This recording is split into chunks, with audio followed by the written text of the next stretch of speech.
what is your vision of the god and goddess? So our vision of God and Goddess. Um, so I should, I guess, start this by saying, in case there are new people watching, that um, I've been doing this since like 1988. So that was a long time ago, and that is a lot of time to learn new things and have new experiences and maybe change. Because I think that changing, um, not necessarily with the times, but changing as we see new things is important, an important part of continuing to grow and learn. So in that time, I've gotten probably a lot more animist, um, where I find that the vision of the goddess is really useful in some ways as a nurturing mother if I want to connect with that, or sometimes I want the wisdom of the crone or the energy of the maiden.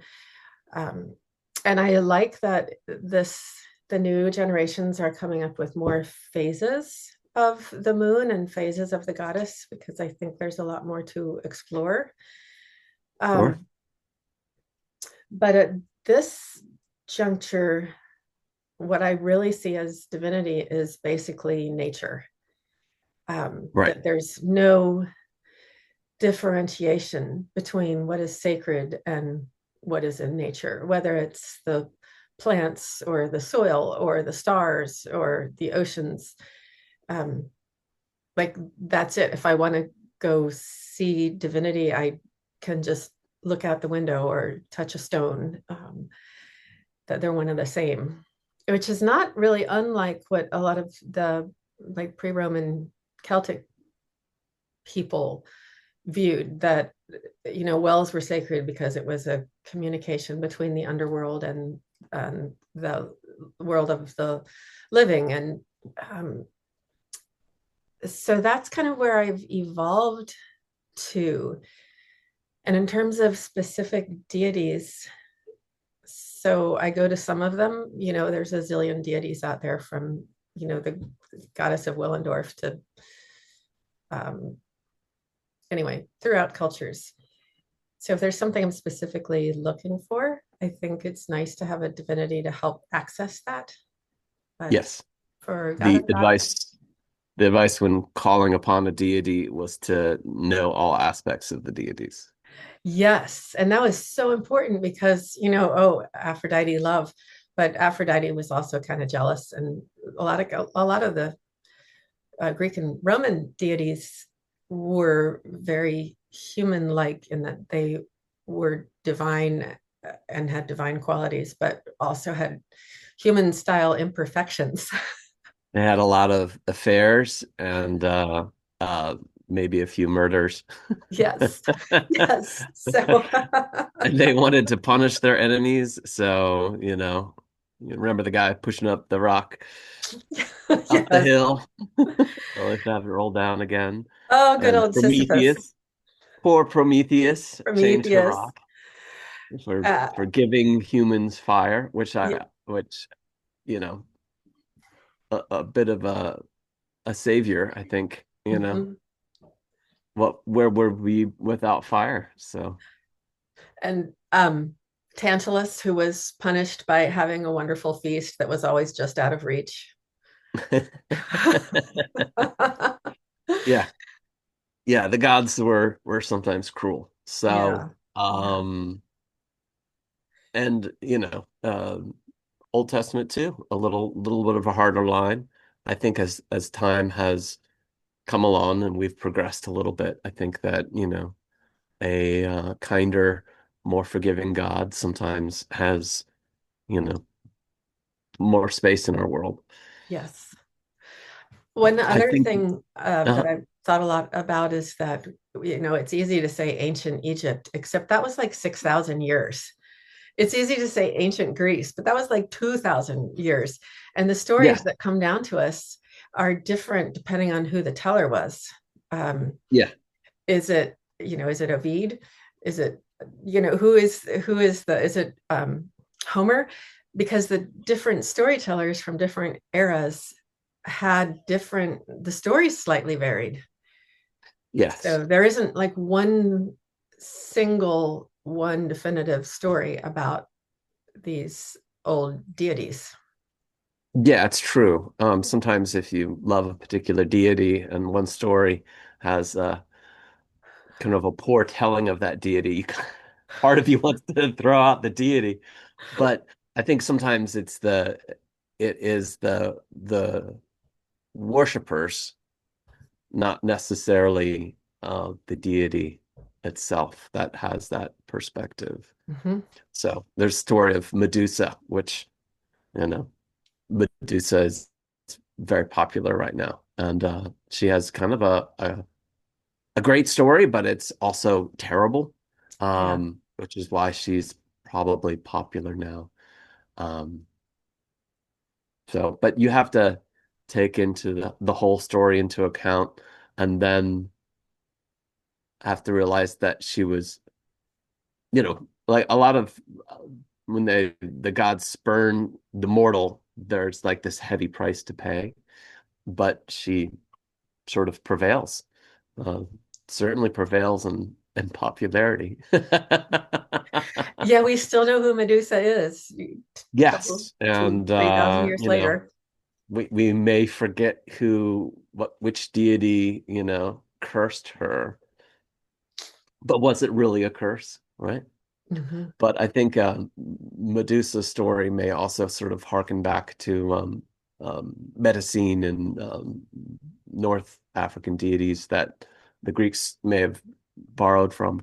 Sometimes you see these, the weaving, as a new culture comes in and they make their stories sort of roll through. The Romans are very good at sort of incorporating culture, which is we say we have like a Roman-based society in many ways, but they're also just, you know, absorbing the stories and the deities that they liked and sometimes putting their own names on them. So, Yeah, yeah. yeah, So, but and one of, so, and often the invading, the conquering cultures would mm, sort of denigrate the cultures before. So we have, yeah. um, Hecate, the god of where three crossroads meet, right? And in Latin, that is trivia, three roads. But what it came down to us in England, in English, is trivia, which is little meaningful bits of things often associated with women's chit chat. And it was brought down from a sacred place to kind Hmm. of a place where, oh, that's where the women stand together and talk about gossip. Right. It might seem trivial, but maybe it's not Maybe trivial. it's not. Yeah. Yeah, I think that the expression of the divine feminine and the divine masculine is wild to see it in even such things as, our pets. There seems to be a feminine quality that dogs may have, even though they may be terrifying, you know. Um, so I don't know. I think that there is something. And I think that the mysteries, as people often talk about the divine mysteries, the feminine mysteries, I think that the male mysteries are just as mysterious to men and women. Sometimes you'll hear moms talk about their sons and they'll say they're more simple. Something is wrong, they'll just, bring it forward. Um, and that the women, the girls are more complicated. So, and sometimes you see the expression um, move through, cats and dogs and, Mhm. you know, human society, young people, old people, and we all change as we old. I think the perspective gets a little more uh, different. Um, I think there's a point in time where you forget what it's like to be young as you get older, but as you get older still, I think then part of that memory may may resurface. Hmm. So I had memories that were super early on memories of being a baby when I had a baby and they came back to me. You know what I mean? And then it was like, wow, you know. So Excellent I, point. I think it's a it's a lifelong study. Yeah. And once again, it's a spiral because we don't go in a linear way from place to place. We return or see things in new Yeah. perspectives or and layer knowledge on top.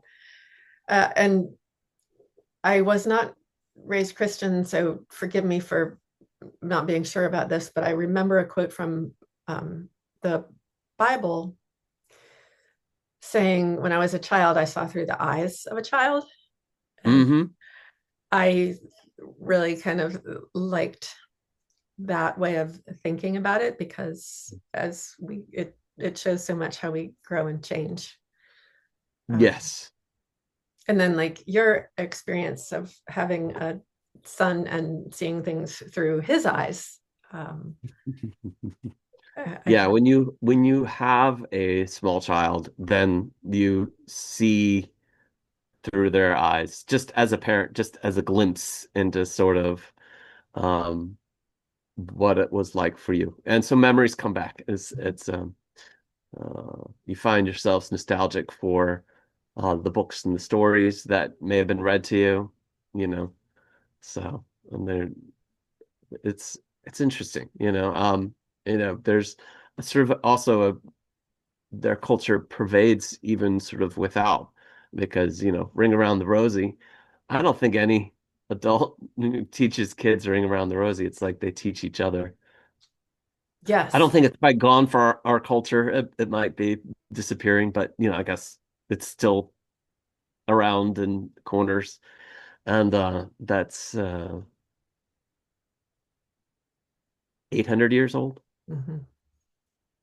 You know, the words may have changed a little bit over time, but no, I mean, some words are still the same. Which, if you don't know Ring Around the Rosie, it's a childhood rhyme, and you would hold hands and go in a circle. Ring around the You would rosy, chant. pocket full You'd of chant the posies. chant. Ring around the rosies, pocket full of posies. Ashes, ashes, we Ashes, all fall ashes. down. Right, right. Cheery, And yeah. my so if you don't know, it harkens back to the Black Death. So So, so and you would which use is a posy yeah, as a nosegay. So you would use it to yeah, help um, mask the smell of what was around you. yeah. There was, I think, some sort of awareness that the disease or contagion moved through the air as well. So there was this thought of, you know, purifying, which is not zero, right? So Mhm. essential oils um, can kill certain viruses. And if you had nothing, you will find whatever small edge you might be able to get. And so yeah. But so it stays with our culture. It's fascinating, you know, and educating. And yeah, it's a great perspective, I think, as you get older, because you look backward and do I think you give a little more grace to young people at some point when maybe, you know, the kid is more capable than you are, more confident than you are, knows the answer, can do the thing. And that's Um, okay. yeah, That's the yeah, play. That's yeah. and then you think about, you know, the fragility of young people. They, you know, that they haven't had years of trauma to strengthen themselves. So you want to be gentle with them because you know, we want to, you know, I don't want to say protect them. I think we just want to not break them down. We want to build them up and allow for some grace, allow for them to figure it out, allow to them to come to you to ask for advice. Mhm. Happy Beltane, by the way. Happy Beltane. Happy Beltane. Did you have a nice Beltane? Yes, yes. Speaking of practices which change as you grow older, yes, it was a good Beltane. And happy full moon, flower moon, right? Flower moon. Yeah. It's a I was so ready this year for the flower moon and for Beltane and for a little more light to come in. Life happens so fast that it's hard to sometimes keep up. And we have, I would say, we have these classes to really kind of keep ourselves up Hmm. because there's a lot that happens. I was looking just to see if I had the long moon, which I do have the long moons, but they're not in the astrological section with the moons. But Yeah. Yeah. Same, yeah, same. full moon in Scorpio, though, very, I guess, appropriate for Beltane. So, um, full moons have one of two effects. They either make me super tired, like I just want to go to bed early, and I sleep really well, or the reverse happens and I'm super awake. So I definitely slept, and I got a lot of rest, which was very nice. Um, uh, And I've been kind of lucky that the allergies haven't beaten me up. I know it's like the flower moon and the pollen is everywhere and it's a little orange coating, a little yellow coating on all the cars, even if it's been not driven for a few hours. Yes. Yes. Yeah. But generally, you can look up, rather to spoil it for you, you can look up full moon in Scorpio. Uh, and Beltane is bringing in honoring of the fertility of the earth. Things are coming alive, you know, and it is a great time to celebrate. So it's Yes. kind of a party time, but also just kind of celebratory, you know, in terms of nature coming back to life, you Sort of a know. joyous holidays. Not all the holidays are joyous. Right, right. The But opposite part of the wheel would be Halloween, right? So, yeah, which yeah. a lot of people like. It's become quite popular in recent years, but I would say, you know, it is maybe a somber holiday, the Samhain aspect of Mhm. it for certain. Um, but yeah, it's good to see the goddess return to the earth. The green goddess, that is, you know, Mhm. or the Yes, white so goddess, if you will. Persephone comes back to the land Yeah. after spending the winter with her time with Hades. Yes, a Demeter, the goddess of corn, a reunited questionable with. beginning, Yeah.